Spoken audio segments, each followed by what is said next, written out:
Disclaimer. I died drunk and woke up in hell. My name is Clarence Eugene Miller. I am 67 years old. I died for 15 minutes on November 14, 2020 in Detroit, Michigan. And what I saw changed everything. Before I begin, please subscribe so more people can hear testimonies like this. For most of my life, I was a slave to alcohol. I do not mean that lightly. I mean it the way a man in chains means it. The bottle owned me, controlled me, destroyed me. I came back from Vietnam in 1973 with medals on my chest and demons in my head. The things I saw over there, the things I did, I tried to drown them. Every night, every bottle, every year. By the time I turned 55, I had lost everything. My wife had left. My children would not speak to me. I had been fired from 3 jobs. I slept on my cousin's couch, waking up in my own vomit more times than I can count. I was dying, slowly, and I knew it. But in 2006, something broke inside me. I cannot explain it fully. I hit a place where I could not lie to myself anymore. I walked into a VA meeting one Tuesday night, sat in a metal folding chair, and for the first time in 30 years, I told the truth. I'm an alcoholic. I need help. I cannot do this alone. That night changed my life. I got sober. It was not easy. It was the hardest thing I ever did. Harder than boot camp. Harder than war. But I did it. One day at a time. I went to meetings. I prayed. I called my sponsor when the cravings hit. And slowly my life came back. My wife forgave me. We renewed our vows in 2008. My children let me back into their lives. I met my grandchildren for the first time. I joined a church. I started volunteering at the VA, helping other veterans find sobriety. I had peace. Real peace. The kind I thought I would never feel again. For 12 years, I stayed clean. 12 years. I did not touch a drop. I went to meetings every week. I read my Bible every morning. I play with my grandkids every Sunday after church. I was free. And then, Leon came back. Leon Foster. My old army buddy. We served together in Vietnam. We went through hell together. Literally. We had not seen each other in over 20 years. But in the summer of 2018, he moved to Detroit. He called me out of the blue one afternoon. Said he wanted to reconnect. Said he missed me. I was happy to hear from him. I really was. We met up at a diner on Grand River Avenue. We talked about the old days. We laughed. We remembered the brothers we lost. It felt good. It felt like I had a piece of my past back. But Leon was still drinking. And that is where everything started to unravel. At first, I told myself it would not be a problem. Leon drank. I did not. That was his choice. I had my sobriety. I had my peace. I could be around it without falling back. I was strong enough now. But Leon kept showing up. He would call me in the evenings. Ask me to meet him at the bar, just to talk. Just to hang out. I would go. I would order coffee. He would order whiskey. And for a while, that worked. I felt like I was helping him. Like maybe I could be the friend he needed. But then one night, he slid a beer across the table toward me. Come on, Clarence, he said. Just one. For old times. I stared at that bottle. Condensation dripping down the glass. The label peeling at the edges. I could smell it. I could feel the pull. My hands started shaking under the table. I did not drink anymore, Leon, I said. You know that. He laughed. Not mean. Just dismissive. Man, you act like one beer is going to kill you. We survived Vietnam. We can handle a beer. I should have left. Right then, I should have walked out. But I did not want him to think I was weak. I did not want to lose him again. So I stayed. And I told myself I could handle it. 2 weeks later, I took that beer. Just one, I said. Just this once. But it was never just once. Within a month, I was drinking every weekend. Within 2 months, I was drinking every night. My wife noticed. She did not say anything at first, but I could see in her eyes. The fear, the disappointment. The same look she had before she left me the first time. She finally confronted me one Sunday morning. I had missed church. Again. I was hungover. Again. Clarence, you are falling, she said. Tears in her eyes. Please. Stop seeing Leon. Please. I got defensive. Angry. I told her she did not understand. I told her Leon needed me. I told her I had it under control. But I did not. My pastor called me. I ignored him. My sponsor called me. I stopped going to meetings. My grandson asked me why I did not come to his birthday party. Elite. I said I was sick. But I was not sick. I was drunk. With Leon. At a bar on 8 Mile. By November 2020, I was drinking every single day. My liver was failing. My skin had turned yellow. My stomach was swollen. My wife begged me to go to the hospital. I refused. I was ashamed. I was angry. I was trapped. And then one night, I woke up in pain I cannot describe. My wife drove me to the Detroit VA hospital. Emergency room. Doctors. Tests. Machines beeping. They said my liver was shutting down. They said I was dying. I was moved to ICU. And that night, November 14th, 2020, my heart stopped. The machines went flat. I heard my wife scream my name, but I could not answer because I was no longer in my body. I was floating above it, watching the nurses rush in, watching the doctors work, watching my wife collapse against the wall, sobbing. I tried to reach for her. My hand passed through hers like smoke. And then I felt it. A pull. Not upward. Downward. Slow. Heavy. Unavoidable. The hospital room began to fade. The lights dimmed. The sound stretched into echoes. And then silence. Thick, suffocating silence. The air around me grew hot. Dense. Hard to breathe. I was sinking. Not through the floor. Through something else. Something darker. I tried to fight it. Tried to pull myself back. But I had no strength. No control. The darkness thickened. Heat rose from below in slow, steady waves. And then I heard it. A scream. Faint. Distant. Hollow. Then another. Then dozens more. Shadows moved in the distance. Not walking. Just standing.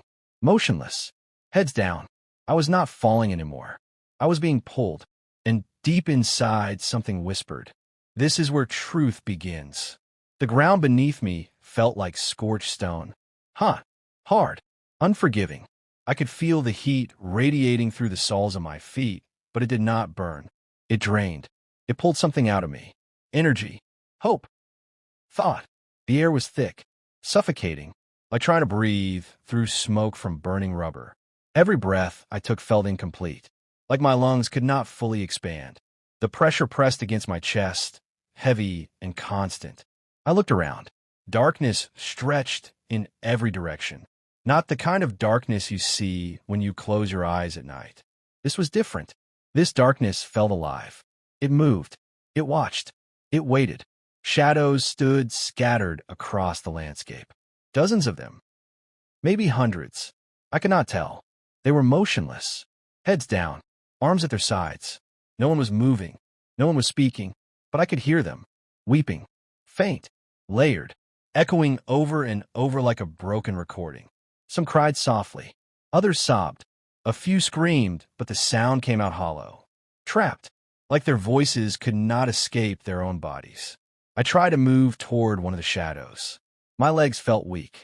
Heavy. Every step took effort. While I got closer, I realized. It was a man. Middle-aged. Head down. Eyes empty. I reached out to touch his shoulder. My hand passed through him like smoke. He did not look up. He did not acknowledge me. It was like I did not exist to him. Like he was locked inside himself. Alone, even though I was standing right there. I stepped back. My heart pounded. My hand shook. Where am I? I whispered. No one answered. I heard chains. Faint. Clinking softly in the distance. I could not see them, but I could hear them. Rattling. Dragging. Endless. The loneliness hit me harder than the heat. Harder than the darkness. It crushed me. Wrapped around me like a weight I cannot shake. I was surrounded by souls, but I had never felt more alone in my life. And then, I felt it. A presence. Not physical. Not visible at first. But undeniable. The air shifted. The oppressive weight lightened just enough for me to breathe deeper. The shadows seemed to pull back slightly, as if making room. And then I saw him. Not with my eyes. With something deeper. My soul recognized him before my mind could form the words. Jesus. He stood beside me. Radiant. Not blinding. But pure. His presence was calm. Steady. But there was something in his eyes, something that made me want to fall to my knees. Sorrow. He looked at me with sorrow. Not anger. Not judgment. Sorrow. Clarence, he said, His voice did not echo. It pierced. It went straight into my chest, into my spirit. I could not speak.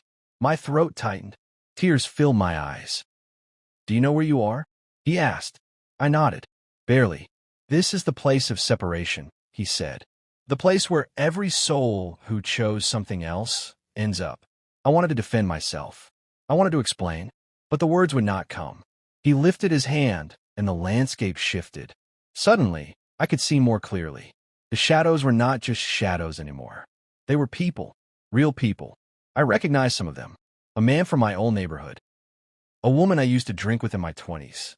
A cousin who died years ago. And then, I saw pairs. People standing near each other. Close, but not together. I saw two men standing side by side, maybe 10 feet apart. One reached toward the other, his hand stretched out, trembling. But the other man did not move, did not respond, could not respond. They were trapped in proximity, but completely, eternally alone. Jesus spoke again. "Do you see them, Clarence?" I nodded.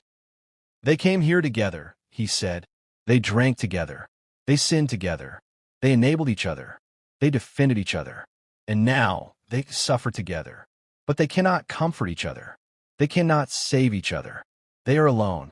My legs buckled. I fell to my knees. "Many souls enter this place in groups," he continued. "They laughed together in life. They mocked conviction together. They pulled each other away from me together. And now they are here, together in location. Alone in torment." I could not stop shaking. And then, I saw him, Leon, standing maybe 50 feet away, head down, silent, motionless. My heart dropped. "Leon," I shouted. No sound came out. I tried again. "Leon." Nothing. I tried to run toward him, but my legs would not move. I was frozen, stuck. Jesus placed his hand on my shoulder. Firm, gentle. "He cannot hear you, Clarence." Tears poured down my face. But I thought I was helping him. I stammered. He needed me. He was my brother. We went through hell together in Vietnam. I could not just leave him. Jesus looked at me. His eyes pierced deeper.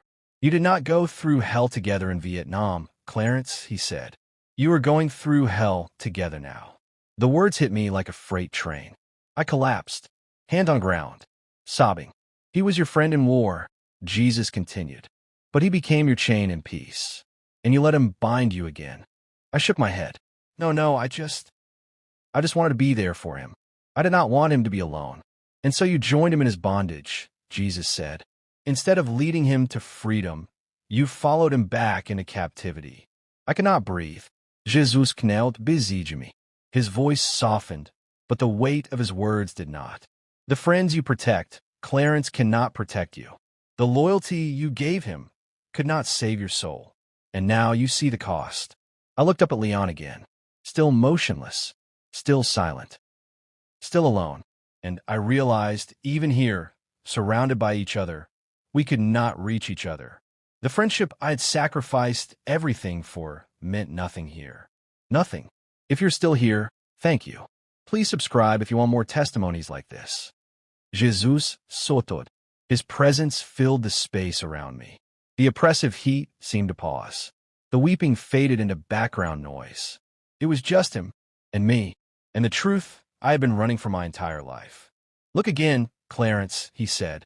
The atmosphere shifted. The darkness peeled back like a curtain being pulled aside. And suddenly, I saw it. A vision, not a memory. A revelation. I saw my living room. My wife sitting on the couch. Her Bible open in her lap. Tears streaming down her face. She was praying. For me. Her voice was broken. Desperate. "Please, God, bring him back. Please do not let me lose him again." I watched her weep. I watched her shoulders shake. I watched her wipe her eyes and return to the scripture she had been reading.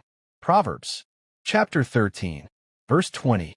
"Walk with the wise and become wise, for a companion of fools suffers harm." She whispered out loud, over and over, like a prayer, like a plea. I wanted to reach for her. I wanted to tell her I was sorry. But I could not move. I could only watch. Then the vision shifted. I saw my grandson, 8 years old, kneeling beside his bed, hands folded, eyes squeezed shut. "God," he whispered, "please help my grandpa stop drinking. I miss him. I miss when he used to play with me. Please bring him back. My chest broke open. I fell forward, hands pressed into the scorched ground, sobbing. I did not know, I cried. I did not know he was praying for me. Jesus spoke. His voice was gentle, but firm. He prayed for you every night for 6 months, Clarence. And you chose Leon over him. Every single time. The vision shifted again. I saw myself, sitting in a bar on 8 Mile Road. Leon beside me. Both of us drunk, laughing, slurring our words. The clock on the wall read 9:47 p.m. At that exact moment, my grandson was kneeling beside his bed, praying for me. And I was not there. I was with Leon. Jesus continued, your wife fasted for you. Your pastor called you 17 times. Your sponsor begged you to come back to meetings. I sent you warning after warning, conviction after conviction. But every time, you silenced my voice, because Leon's voice was louder. I could not stop shaking. The vision continued. I saw the Sunday. I missed my grandson's birthday party. I told my daughter I was sick, but I was not sick. I was hungover, passed out on Leon's couch. My grandson blew out his candles without me. He looked at the door, waiting, hoping I would walk in. I never did. I saw my daughter's face, the disappointment, the sadness. She did not cry. She just gave up on me again. Then I saw Thanksgiving 2019. My family gathered around the table. My seat was empty. My wife said grace. Her voice cracked when she said my name. My youngest granddaughter asked where I was. Grandpa's not feeling well, my wife said. But I was not sick. I was at Leon's apartment, drinking, watching football, laughing, ignoring the 15 missed calls on my phone. Jesus spoke again. His voice was heavier now. You were not there for the people who loved you, Clarence. You were there for the man who was destroying you. I looked up at him, my face soaked with tears. I thought I was helping him. I whispered. You were enabling him, Jesus said. And he was enabling you. You called it friendship, but it was bondage. Mutual destruction disguised as loyalty. I shook my head. But we were brothers. We went through war together. I could not just abandon him. Jesus knelt beside me again. His eyes locked onto mine. Clarence, he said, Leon did not need your loyalty. He needed your truth. He needed you to tell him to stop. He needed you to walk away when he refused. But instead, you joined him. You became his accomplice, his partner in destruction. And now, he gestured toward Leon's motionless figure in the distance. Now you are both here. The weight of those words crushed me. I looked at Leon again, still silent, still alone, and I realized I had not helped him. I had followed him, straight into hell. Jesus sotod. His voice grew stronger, more urgent. I set you free in 2006, Clarence. I gave you 12 years of peace, 12 years of sobriety, 12 years of family, 12 years of purpose, and you threw it all away. For him, I could not speak. I could only weep. A friend who pulls you back into bondage is not your friend, Jesus said. He is your enemy's assignment, sent to test whether you love me more than you love approval, more than you fear loneliness, more than you crave comfort. The vision shifted one final time. I saw myself, lying in that hospital bed, liver failing, skin yellow, body shutting down, my wife holding my hand, praying, begging God for one more chance. And I saw Leon. He was not at the hospital. He was at a bar, drinking, alone. He did not call. He did not visit. He did not even know I was dying. The man I had sacrificed everything for was not there. Jesus spoke one last time. You protected him, Clarence. You defended him. You chose him over your wife, over your children, over your grandchildren, over me. And when you needed him most, where was he? I collapsed, face to the ground, broken. I was wrong, I sobbed. I was so wrong. I destroyed everything. My family, my testimony, my life, for a man who could not even show up. Jesus placed his hand on my head. You see it now, he said. This is the truth you refuse to face. This is the cost of loyalty to the wrong person. This is what happens when you value a man's approval more than God's deliverance. I cannot stop crying. I'm so sorry, I whispered. I am so sorry. Jesus lifted my chin. His eyes met mine. And for the first time, I saw something else. Mercy. Your time is not finished, Clarence, he said. You're going back, and you will warn them. No more silence. No more excuses. You will tell them the truth. I nodded, trembling. Tell them this, he said. A friend who leads you away from freedom is leading you toward this place. The moment Jesus spoke those words, everything changed. A burst of light exploded through the darkness. Violent, blinding, pure. It tore through the oppressive atmosphere like a knife cutting through fabric. The heat vanished instantly. The weight lifted. The chains stopped rattling. I felt his hand grip my shoulder. Strong, firm, unyielding. Go, he said. And then I was moving, not walking, not floating. I was being pulled, upward, fast, faster than I could process. The scorched ground disappeared beneath me. The shadows faded into nothing. Leon's figure vanished. The weeping stopped. The darkness cracked open above me like shattered glass. And then pain, sudden, sharp, unbearable. My chest exploded with pressure. It felt like someone had placed a boulder on my rib cage and was pressing down with all their weight. I could not breathe. My lungs burned. My throat was on fire. I heard voices, muffled, distant, frantic. Come on, Mr. Miller. Stay with us. Charging to 200. Clear. A jolt shot through my body. My back arched violently off the bed. Every muscle in my body seized. The pain was worse than anything I had ever felt. Worse than the war. Worse than withdrawal. Worse than dying. Still no pulse. Charging again. 300 clear. Another jolt. Stronger this time. My body convulsed. My heart felt like it was being squeezed in a fist. And then a beat. One single beat. Faint. Weak. But there. We got something. We got a rhythm. The voices grew louder. Clearer. I felt hands on me. Osa. Moving. Adjusting tubes and wires. My eyes would not open. I tried. I could not. My eyelids felt like they were made of lead. But I could hear everything. Machines beeping. Fast. Erratic. Then steadying. Slowing into a rhythm. BP is coming up. 90/60. He is stabilizing. How long was he down? 15 minutes. Maybe more. 15? Jesus. I heard footsteps. Running. Then a voice I knew. My wife. Clarence. Clarence, baby, please. She was sobbing. Her voice cracked and broke with every word. I felt her hand grab mine. Warm. Trembling. She squeezed so hard it hurt. Please do not leave me, she whispered. Please. I cannot do this again. Please, God, bring him back. I wanted to squeeze her hand back. I wanted to tell her I was here. I wanted to tell her I was sorry. But I could not move. My body would not respond. All I could do was feel. Feel her tears falling onto my arm. Feel her breath shaking as she leaned over me. Feel the weight of everything I had almost lost. A nurse spoke softly. Ma'am, he is stable now.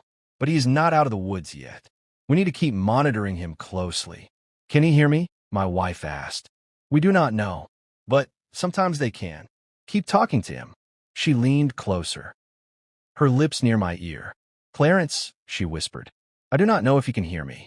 But I need you to fight. Please. Your grandbabies need you. I need you.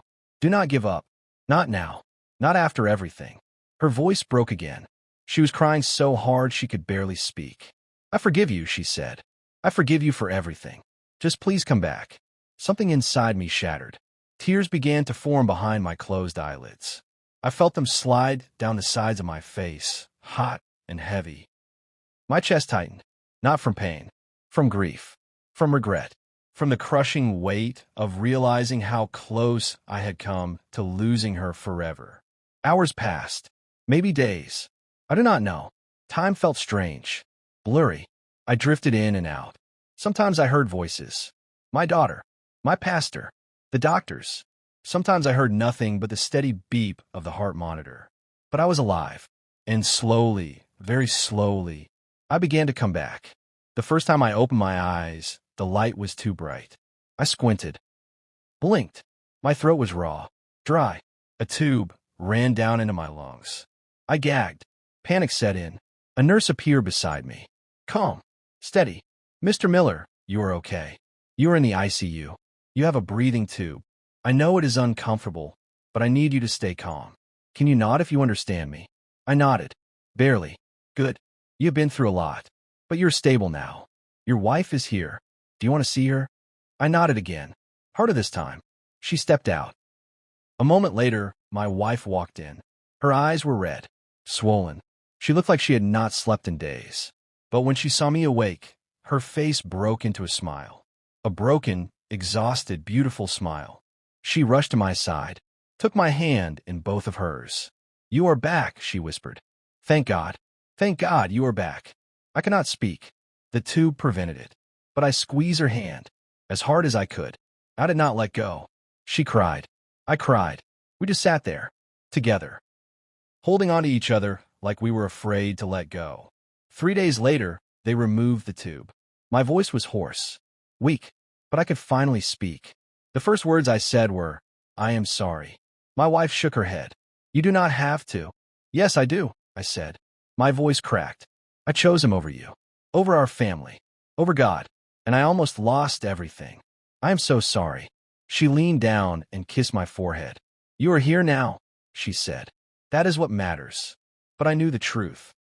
I was not just here. I had been given a second chance. A chance I did not deserve. A chance I would not waste. When I was finally strong enough to sit up, I told my wife everything. I told her about the darkness, about the heat, about the souls standing alone, about seeing Leon, about Jesus, about the warning. She listened. She did not interrupt. She did not judge. She just listened. And when I was finished, she said, Then you have to tell people, Clarence. You have to warn them. I nodded. I will. And I did. I cut all contact with Leon. I called my sponsor. I went back to AA meetings. I started attending church again. I apologized to my children. I spent every moment I could with my grandchildren. And I began telling my story. At veteran centers, at recovery meetings, at churches, anywhere people would listen. I told them about the friend who pulled me back into bondage. I told them about the cost of loyalty to the wrong person. I told them about the hell I saw. And I told them about the mercy that brought me back. Because I know the truth now. A friend who leads you away from God is not your friend. He is a chain. And if you do not break free, that chain will drag you straight to hell. If your friend is pulling you back into what God delivered you from, that friendship is from hell. Examine your circle today.